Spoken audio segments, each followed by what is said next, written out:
Welcome back to TLDR Podcast Official. In this episode, I have the honor of speaking with Christa, a former firefighter and paramedic who won a class action lawsuit against her employer for years of systemic abuse. But even as that legal battle played out, she faced something no parent should ever have to deal with: the loss of her son.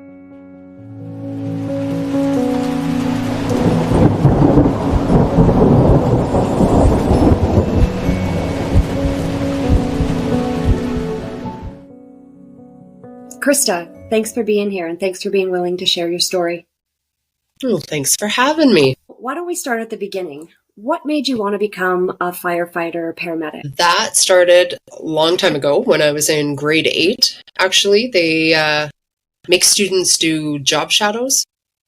And so everybody in my class was going to West Edmonton Mall to do the dolphin training or welding or whatever. And I wanted to go onto the ambulance.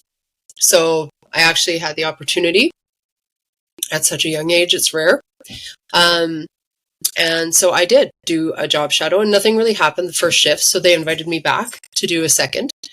And the second shift, I ended up helping out on a code of a gentleman at his home.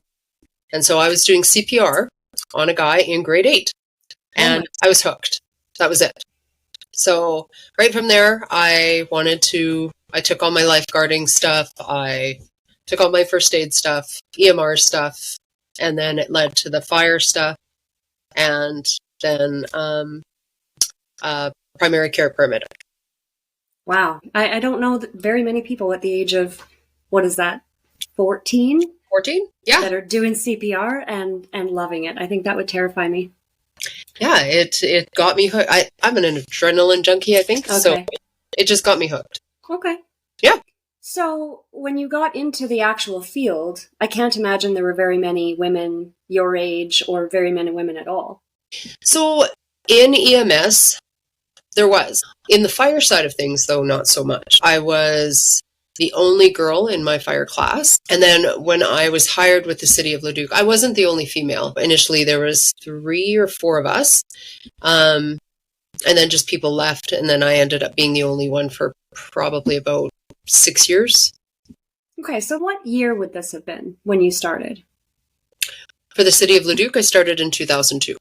Okay, and what would the culture have been like around that time? About the same as why the lawsuit took place. In the EMS world, even in the fire world, you're kind of prepped going into these things that it's a different work environment. You can't have HR coming in. Just the way we talk, I would compare it to like a co-ed sports team.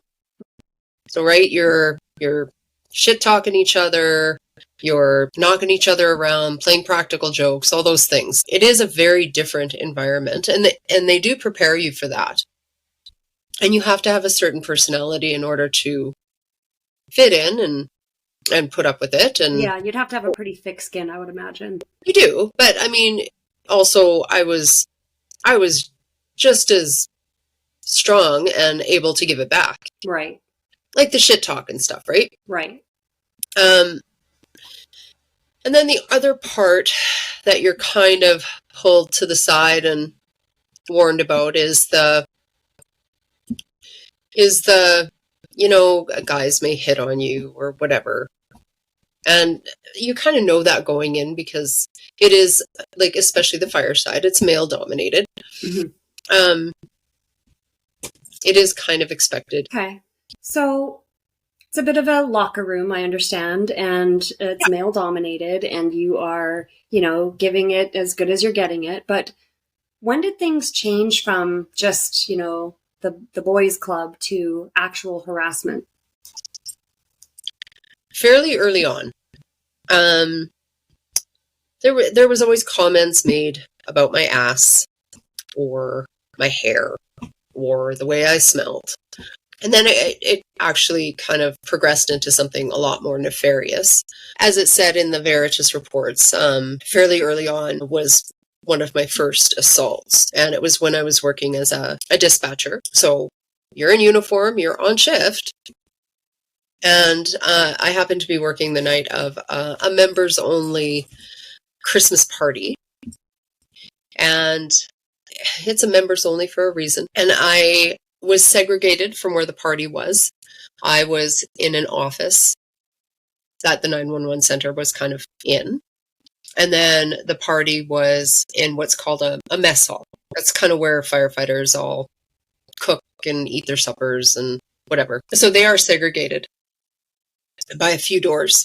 And so I could hear the doors opening and closing and opening and closing. And my chief had come into the dispatch room and everybody was drinking. And that's when my first assault happened. I'm really sorry to hear that. That's every woman's nightmare. And from what I understand, that wasn't an isolated incident, unfortunately. No, unfortunately it wasn't. Again, like referring to the Veritas reports, or anything in the class action affidavits, I had been assaulted 6 times. So, I mean, anything from somebody exposing themselves to me, to trying to kiss me, to petting my hair, to slapping my ass. And were there any consequences ever for any of them at the time? It's funny because when the first one happened, I was working so hard to get from dispatch to the floor, which is working as a firefighter and a PCP. It was one of my superior officers that assaulted me. And so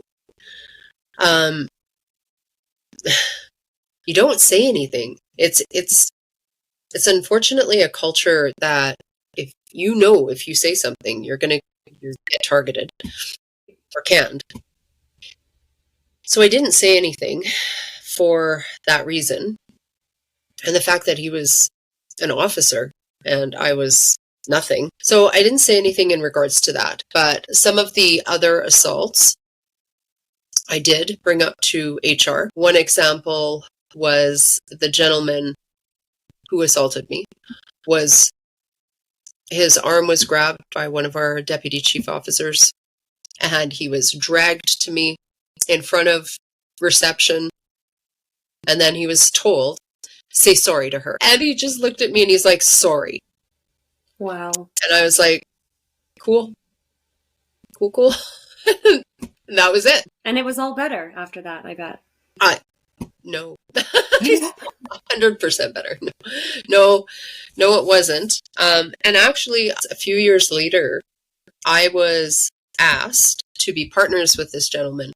And when I refused and gave my reasons, I said, well, no, I had approached HR about him assaulting me, and I don't want to be partners with him. And they said, oh, right, we forgot that happened. And then said, you know what, just suck it up. Be the bigger person. It'll show growth. Those were things. Oh my God. Aren't we all as women told that our whole lives? Just suck it up. Don't make a fuss. Don't make a big deal about it. And it sounds like you weren't making a big deal about it. No, I simply did say, though, that it's not appropriate that I work with him. Yeah. But unfortunately, I ended up having to work with him for almost a year. So then how do you get up every morning or night, I don't know what hours you worked, and get yourself ready and leave your family and go to work in such a toxic environment where you have to just suck it up and put up with it and nobody's taking it seriously? And like, how did you do that? I mean, I will say this. I was sick a lot. And in hindsight, I see why I was. Because your body is just in survival mode.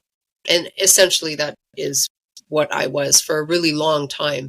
So getting up in the morning, even the night before, I'd be vomiting. I'd be so sick.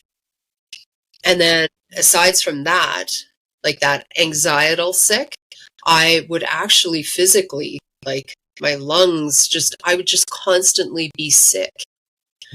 And now that I'm out of the situation, I am rarely sick. So it goes to show these toxic situations, what it can do to your body. So what did I do? I mean, I loved my job and I miss it. And I loved it.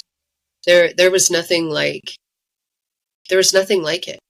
And I loved my partner that I was with. And my platoon was, for the most part, really good. So that part of it I enjoyed. The shift work, like I worked 24 hours on, 24 off, 24 on, and then 5 days off. So it allowed me a ton of time to be with my family, which was amazing. And I really got paid very well. Mm-hmm. So I call it the golden handcuffs. Mm-hmm. What do you mean by that?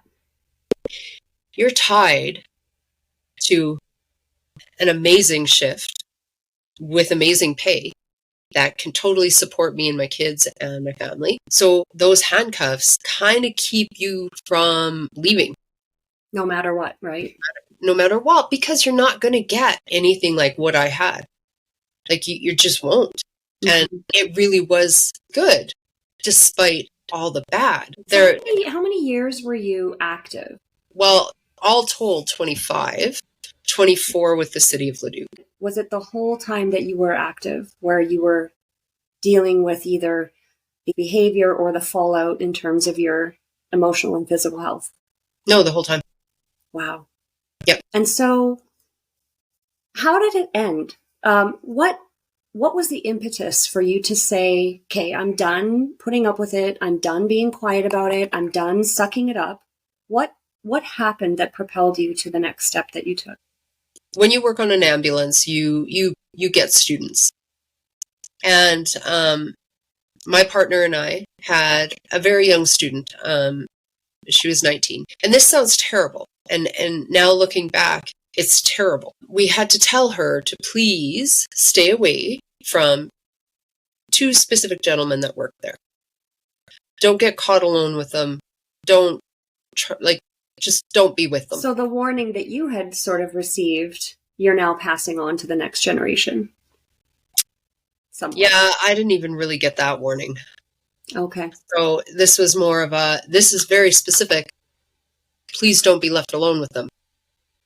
And unfortunately, my partner and I had vacation time at the same time. And this gentleman did end up working with her. And there was something that happened that to me was significant. And that was the straw that broke the camel's back. It was significant enough that I was like, holy shit, she's 19. And it could be your daughter. It could have been my daughter. She was 19. All these young girls are starting out, and this is the shit that they have to deal with. And after you had dealt with it for an entire career at that point. Yeah. And I mean, there were some other things too that were catalysts. I was really almost like a dog backed into a corner. I was really being bullied and really harassed, and like just some of the craziest stuff was happening. So, I mean, why was it escalating? Were you starting to find your voice, find your own backbone? What shifted? To be honest, I think it was the amount of times that I was ill, and then really realizing, like, this is so unhealthy. This is so unhealthy. And I actually told my captain that, you know what, I'm going to approach WCB to pay for psychology, because I'm realizing that there's some stuff that I need to deal with. Some suppressed trauma. It was then that the pressure and the being backed into a corner and all this stuff really, really started to happen. Is that more of just a cultural thing where you're expected to just be tough and not need anything? When the Bell Let's Talk stuff came out, there was a big movement on mental health, and emergency workers were kind of in the middle of that, military and emergency workers. And everybody's aware of it, and everybody talks about, oh, mental health, and oh, psychiatry and psychology and all the things. But the second you do it, yeah, you're targeted. You're targeted. Yeah, you're the weak one. Yeah. You're the one that can't take it. You're the one breaking ranks. And it's so funny because people will be like, oh, no, we're not like that. we're better than that. But actually, no. Yeah. And, you can put up the posters and all and the videos of like the educational videos on mental health or on sexual harassment and assault. You can put those things out, but those don't work. Like, they don't work. So, yeah, like people can take a good look at what they're doing and be like, no, we don't do that here. We're better than that. You're not. It's lip service. Yeah. Nobody is. Okay, so you were fed up. You were having some health issues. You were having some mental health struggles. Mm-hmm. You were seeing this legacy continuing on into the next generation, and you put your foot down. And what did that look like? What did you do? What was your next move? I went to a captain, and that was my first move.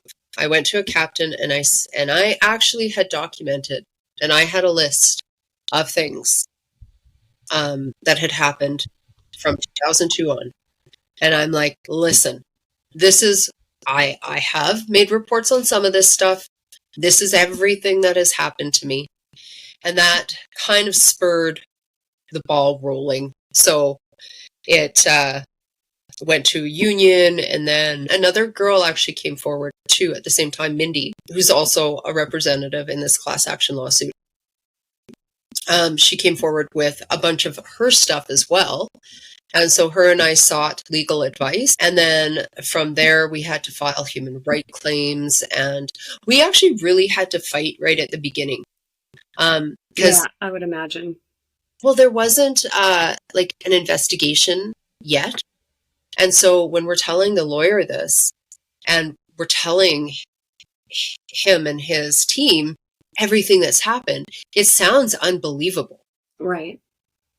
And the city ended up hiring a firm called Veritas Solutions to come in and do an investigation, which was responsible of them to do. But they did try to shut it down. And that's all recorded in like the Veritas reports and in the affidavits. So they tried to shut it down after only interviewing like 7 to 8 people. And Veritas, the investigators were, well, no, this is like a bomb going off or an onion opening. And there's so many layers to this. Like, we highly recommend you continue this investigation. And the city didn't want to. So Veritas did proceed and ended up filing 5 different reports. After that came to light, they published it. The city paid for it. And the city owned that investigation. We knew all the shit that was in there. And there was a lot of shit in there. It's around 700 pages. It is on the BDP Leduc class action website. We wanted those reports released because the public wasn't really believing us. City council wasn't believing us. Nobody was believing us. And we're like shouting from the friggin' rooftops about what's going on here. We had to go to court. We got that decision in our favor. And the Veritas reports were released. And once those reports were released, honestly, it was like a nuclear bomb went off. All of a sudden, the public was right behind us. It just was so validating. Mm-hmm. Everything that I've said. Mm-hmm. It's true. It's true. Yeah. Right? Like, and it was very validating. And I think for Mindy too. I can't speak. Did more people come forward after the reports came out, or even at any point along the way? After the reports came out, there was, I want to say, 7 women that came forward, and that was just from the fire department. But then a lot of women were getting a hold of me, getting hold of the law firm from the city of Leduc. And so the team had asked us, Mindy and myself, if we would mind if we opened it up to the city of Leduc, because it wasn't just us that this was happening to. It never is. No. That's the sad part. It never is. Well, and this is what happens when you have the same people in power for so long, and everybody likes to call it the boys' club. Mm-hmm. Right? You say something, you're toast. Wow. There's a hierarchy to it. Anyway, we opened it up to the city of Leduc, and now we know that there's 155 women. Oh my God. Like, the city of Leduc, people, is not a huge metropolis. What's the population of Leduc? I want to Like say, it's under 100,000, right? yeah, no, like, Yeah, I it's a small city. want to say close to 40,000. Oh yeah, okay, so way under 100,000. That probably isn't all of them.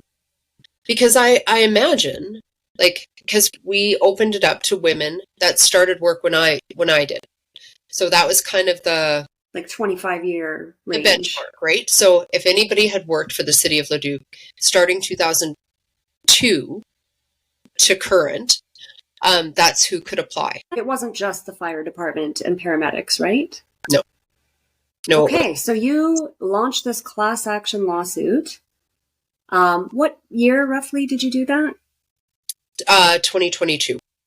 Okay, so fairly recently. And how long did it take to get through that class action to the point where you had a result? In the summer of 23, we learned that the judge voted in favor of it becoming a class action. So you have to petition the court in order for the court to see whether it's going to be a class action or not. So the summer of 23, it became an official class action. Last August was the deadline for women to sign up. So last August being 2024. That's right. Okay. Okay. And then we just had to go to court again to get the results of the class action. So how much was paid out and how many women there were. Still keeping the confidentiality of all the women. So you won. We won. You are amazing. You stood up, risked it all, knowing what the consequences would be. I'm amazed at the strength that you had to put your neck out like that. That can't have been a small thing, given how long you were in this culture and how groomed you had been to really put up with it. That's actually a really good word. Yeah. For is groomed. Mm-hmm. It's a really good comparison. It's very cult-like. So the military, fire, police, Yeah. It's a belief system. It's a brotherhood. It's a belief system. You buy in. And you loved it. And you loved it. And your friends are all firefighters and paramedics or police or military, right? And like you buy in to the lifestyle. Yeah, it's a lifestyle. It's not just a job. No. And you loved that job, and you had to risk that. Like you're obviously not still doing that work, I would imagine.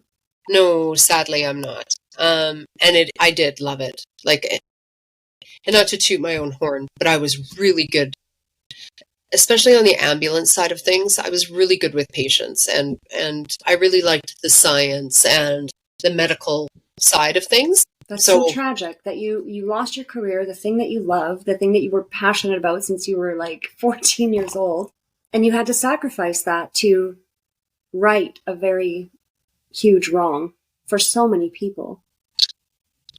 Yeah, I did. Well, not just me, Mindy too. Yeah. No more career, no more benefits, no more pension, all those things. The family is gone, the brotherhood is gone. I don't imagine that you were able to stay connected with very many. You know what? Coworkers? With some, absolutely. Okay, that's good. Yep. You know, that is one thing. It's a piece of education that I would really like to start focusing on if I ever do public speaking or anything. Is, men in this field too, and like my partner was he's a fantastic human. And it broke his heart every time these things happened. And he would prompt me and urge me to bring it forward. But it's shitty because I knew nothing would happen. Yeah, and it sounds like, just based on that culture, that he was golden handcuffed too. Yes. And that's the problem. Mm-hmm. That's the problem. Like the public went, oh, all these men. And you know what? It's not all of them. It is a certain spectrum of men that are these type A, but actually type B personalities, these narcissistic personalities that do these things. It's not every man. And guys that aren't doing it are watching it, which is just as traumatic. Yeah. And they can't do a damn thing about it because they'll be targeted too. Yeah. I can't even imagine that pivot point after, as long as you did put up with it and stay quiet and go along and pay the price personally to finally make that decision? Just incredible strength. I just admire you. Not very many people could actually do that. They might want to. I'm sure a lot of people want to, but very few people actually take that step. And it doesn't sound like even navigating that process was super easy. I don't think there's a handbook you can just grab off the shelf that tells you how to do any of this. No, there was a lot of bumps on the road. There was a lot of tears. There was a lot of learning. A lot of learning, and like, am I doing the right thing? And right. Soul searching, navel gazing, all of that. Yeah. All of it. Yeah. No, and so while all of this stuff is going on, a couple of years ago, while you were in the midst of dealing with this huge life-altering experience, you had another massively life-changing experience when you lost your son tragically in an accident. I can't even imagine the layers of trauma that you were already unpacking when that happened. Can you talk a little bit about what was going on around that time? And I mean, just whatever you can share about those moments, finding out what had happened and what's happened since. Yeah. Yeah, it's nothing like adding trauma on trauma on trauma.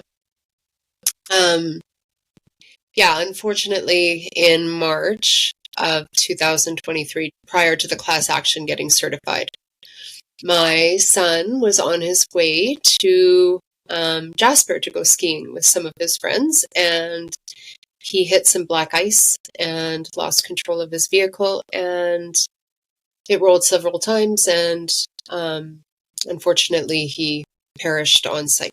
Losing a child is probably the worst thing that can ever happen to somebody. That in and of itself would cripple any mother, any father. But while you were already immersed in this whole other huge struggle and dealing with the fallout of 25 years of having put up with this abuse that you were suffering, your coping and your resilience would have already been just about tapped out. I mean, I can't imagine going through that, getting that call, especially, with the background that you have, being a paramedic. You probably are thinking of things and seeing things in your mind's eye that most people wouldn't. Just how did you stay standing when you learned that? This lawsuit was bigger than anybody, and it had to be bigger than just my issues. Right. And so, I mean, I drew on Nick's strength. Nick was a force to be reckoned with. He came to all of the council meetings that I'd go to present, and beg council to recognize what we were telling them. And he'd come in a suit. And he was a very good-looking young man. How old was he when 19. he passed away? 19. He would leave the council chambers with both middle fingers up, and just so spicy. He was like his mother. He was such a giving person. From like the age of 6, he would want to stop and give somebody a sandwich or give them some change. He was such a giving person to his friends, to the public.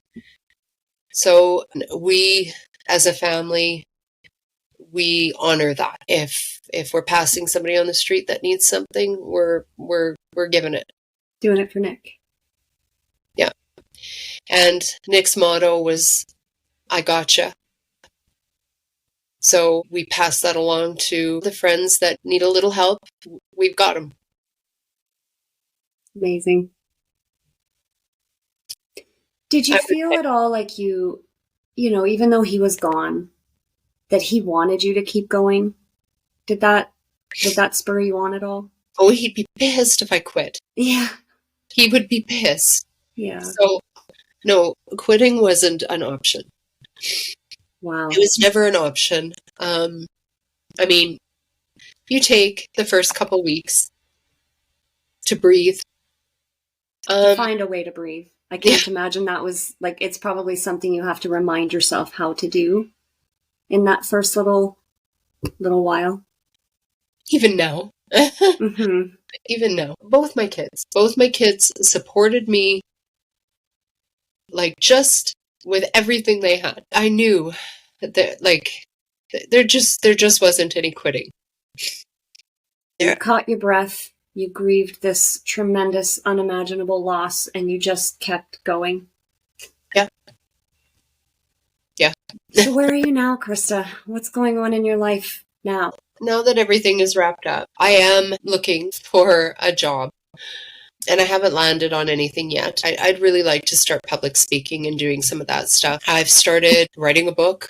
We'll see where that goes. I'd really like to pursue some education down the road, if it's possible. I'd really like to get into counseling, and I'd like to be able to continue to help individuals Mm-hmm.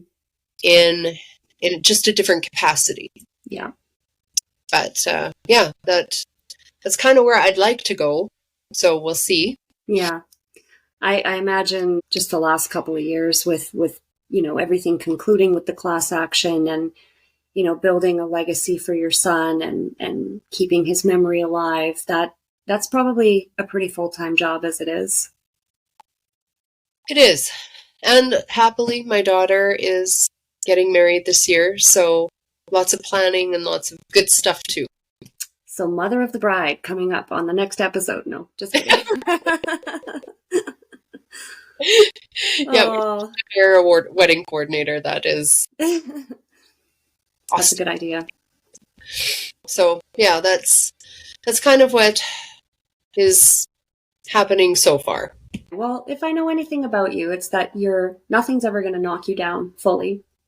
You'll take your time, you'll get back up, and I think you're still living a life and walking a path that's going to deliver great things. Sometimes we don't know what's going to happen, but with you, I feel like you just have such a strength of conviction and such a drive to contribute to the world. I can't imagine you'll just go quietly away ever. So I can't wait to see what's next for you.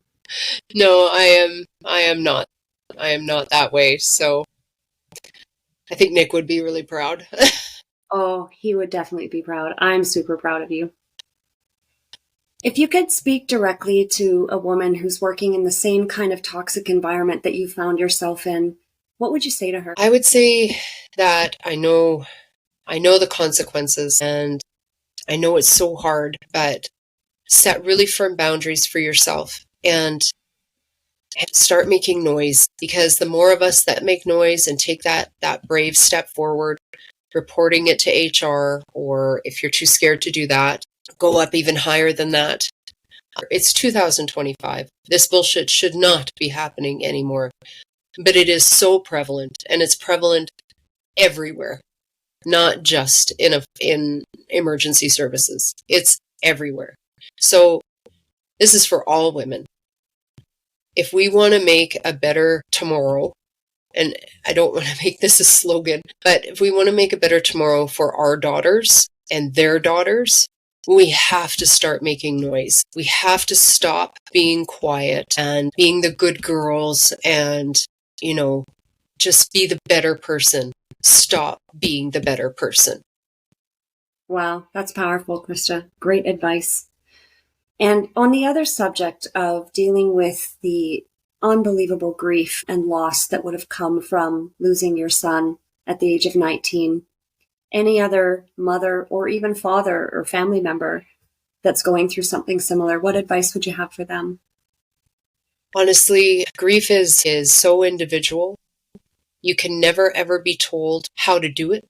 You can never be told how long it lasts. If you need a day in bed just to get through the next day, that's okay. Psychology helps. It's a tool in your toolbox, and you want as many tools as you can in your toolbox to cope. Yeah, and take all the help. Take all the help. Take all the help. Yeah. But again, know your boundaries and know what you need. So if you need quiet time, then tell your friends you need quiet time. If you need people by your side because it's a bad day, tell them. You'd be surprised how many people will do the thing for you. And, reaching out to other parents that have lost, because nobody knows that loss like another parent. So reaching out to other parents that have lost is really helpful. And remember that your grief is love. And that's the only reason why you're grieving is because you loved. That's So beautiful. there's no getting past it. You have to go through it. You have to do the thing. You can't ignore it because you love them. Right. Beautiful. Is there anywhere that people can find you? Social media? Not quite there yet? Most people have been getting a hold of me if they want information or to vent about their situation. Most people have just been on Facebook Messenger. I've just recently gone onto LinkedIn. I'm just setting it up now. If somebody ever wanted to get a hold of me, they're more than welcome to just message me. I'm very responsive and have helped quite a few ladies so far. I would imagine you have a ton of wisdom to share about many, many things. I'll get your information. I'll put it in the details below. If anybody wants to get a hold of Christa, have another conversation with her, get her advice. I'm sure she's got lots to offer. You can find those details below. Thanks again, Christa. Thank you.